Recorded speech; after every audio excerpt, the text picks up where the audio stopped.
সাইয়েদনা সুলাইমানের অনুসারী ছিল জিনেরা। জিনেরা আবার ওনার কথা শুনতো। উনি জিনদের নিয়ে গোল টেবিল বৈঠক করলেন আর বললেন, সাগরের তীরে বিশাল বড় বড় ড্যাগের মধ্যে রান্না করো, আফ্রিকার গরুগুলোকে ফ্রাই করো, তিমি মাছগুলোকে ভুনা করো, সব ধরনের খাবার জমা করো। অমুক অমুক দিন দুপুর বেলায় আমি সাইয়েদনা সুলাইমান আলাইহিস সালাম গোটা বিশ্বের সবাইকে দুপুরের খাবার খাওয়াবো।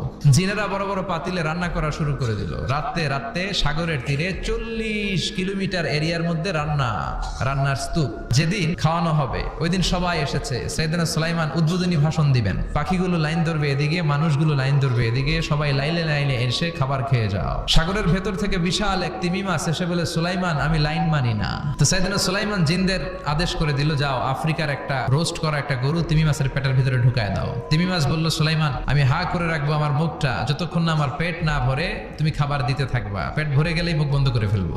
সাইয়েদনা সুলাইমানের কথা অনুযায়ী জিনের বাদশা একটা আস্ত গরু